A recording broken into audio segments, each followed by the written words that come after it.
आपको गुमराह करना चाहती है। आज से पहले कितने सरपंचों ने जमीनें खरीद ली भाई, तो सरपंच बनने के बाद में कितनों ने बंगले बना लिए। 60% की जमीन बिकती है बाद में। और ये नेता लोग एक विधायक बनने से पहले इनकी प्रॉपर्टी देखो और बाद में देखो हजारों करोड़ की प्रॉपर्टी मिलेगी इनकी। ये लोग हमारे समाज में फूट डालकर हम लोगों पर ऐसे ऐसे कानून थोप देते हैं हमारी एकता न होने की वजह से। आप जब तक इन लोगों को नहीं समझोगे ये ऐसे ही आप लोगों का मजाक बनाते रहेंगे और आप पे तरह तरह के कानून थोपते रहेंगे। पीछे सरकार ने एक कानून पास किया था, लिव इन रिलेशन का कानून।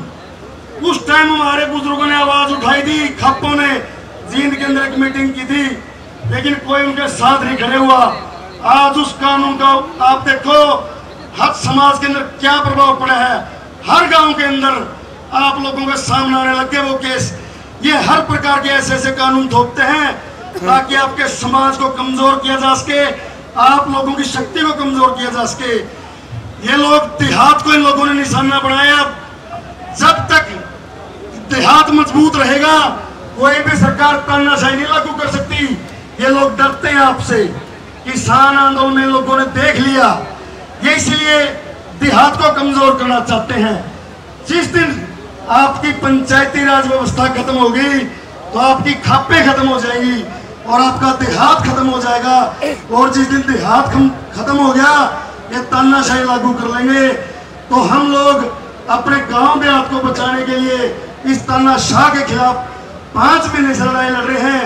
ये लड़ाई आप लोगों की लड़ाई है, गांव के अंदर रहने वाले हर व्यक्ति की लड़ाई है। आज गांव के 10 आदमी आते हैं, सरपंच साहब ये काम करते हो। सरपंच बेचारा मजबूर है, वो काम ही नहीं कर सकता, उसको अपने लोगों के सामने शर्मिंदा होना पड़ता है। क्योंकि पंचायतों के पास पहले बहुत ताकत थी, पंचायतें काम करवाती थी गांव में बढ़िया बढ़िया, लेकिन पंचायतों के हाथ बांध दिए। अभी एक नया कानून लेकर आए पौंड अथॉरिटी का तालाबों के ऊपर। पहले तालाबे पंचायतें तालाब खुदाती थी तो गांव के 200-300 लोगों को रोजगार मिलता था और गांव के गरीब आदमियों का काम चलता था। आज एक पौंड अथॉरिटी का महकमा बना दिया, एक तालाब का 1-1 करोड़ रुपए का टेंडर उठता है और उस वक्त 20 से 25 लाख रुपए लगाते हैं हाथ मार के।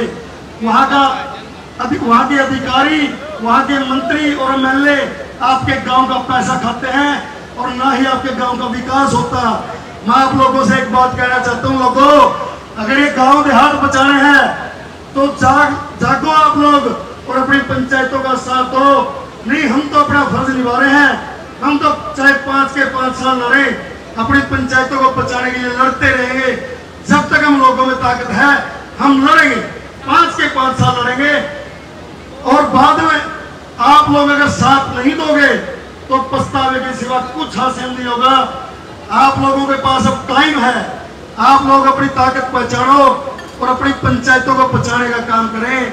आगे कोई और भाई सरपंच बनेगा ताकि अपने अपने गांव का विकास कर सके। ये सरकार इतनी तानाशाह सरकार है। इस पंचायत मंत्री के बोल देखो आप, किसान आंदोलन में ये वही पंचायत मंत्री था जिसने किसानों को मां बहने को गाली दी। अब आपकी पंचायतों को चोर पुतले लंगड़े बोलने का काम किया। पूरे हरियाणा के सरपंचों ने कसम खाई है भाई इस पंचायत मंत्री को जो पार्टी टिकट देगी उस पार्टी का पूरे हरियाणा की ग्राम पंचायतें बहिष्कार करेंगी। हम उस पार्टी को बिल्कुल भी साथ नहीं देंगे। पूरे हरियाणा की ग्राम पंचायतें आज हम मंच के माध्यम से सरकार को एक बात चिताना चाहते हैं। 10 दिन का टाइम देते हैं हरियाणा सरकार को, या तो पंचायतों को उनके अधिकार दे दो वरना 10 दिन के बाद हर गांव के बाहर बीजेपी और जेजेपी नेताओं के बहिष्कार का बोर्ड लगाएंगे और गांव के अंदर जब तक पंचायतों को उनके अधिकार नहीं दिए जाते बीजेपी जेजेपी नेताओं की एंट्री बैन करेंगे। और जब तक हमारा आंदोलन जारी रहेगा जिला सत्र पर, जब तक पंचायतों को अधिकार नहीं मिलते हमारा आंदोलन जारी रहेगा। हम जिला स्तरीय अपनी एक्टिविटी करते रहेंगे और हम ये बीजेपी कहते हैं ना, नहीं 2024 में एक बूथ 30 यूथ का काम करने का काम करेगी ग्राम पंचायतें। 6226 की 26 ग्राम पंचायतें एकजुट है और 2024 में लोकसभा चुनाव के अंदर हम दिखा देंगे बीजेपी सरकार को इस मोदी का रथ हरियाणा में रुकेगा। ये हरियाणा के वही लोग हैं इन्होंने बड़े बड़े बादशाहों के हाथ कुटे थे। ये खट्टर तो चीज ही क्या है भाइयों, आप लोग हमारा साथ दो, हम लड़ते रहेंगे और 2024 तक आंदोलन ऐसे ही जारी रहेगा। साथियों, हर सरपंच साथी का फर्ज बनता है अपने अपने गांव को बचाने के लिए। भाइयों मेहनत करो। अब भी कुछ साथी अपनी कमी दिखाने लग रहे हैं, मेहनत नहीं करते। अगर सभी साथी जी जान लगा के मेहनत कर ले या सरकार 10 दिन में झुक जाएगी। भाइयों मेरी आप लोगों का अपील है, ये गांव अगर बचाने हैं इस निकम्मी सरकार से तो भैया ताकत के साथ अपनी ग्राम पंचायतों का साथ दो। और सभी साथियों से अपील करते हैं, गांव के लोगों से अपनी अपनी पंचायतों का साथ दो। अगर ये पंचायती राज एक्ट नहीं लागू करते तो 10 दिन के बाद किसी भी बीजेपी जेजेपी के नेताओं को गांव में ना घुसने दे। मेरी आप लोगों से हाथ जोड़कर अपील है। भाइयों इन्हीं शब्दों के साथ आप लोगों ने इतनी भीषण गर्मी में टाइम दिया, आप लोगों का बहुत बहुत धन्यवाद। हम आपके आभारी हैं।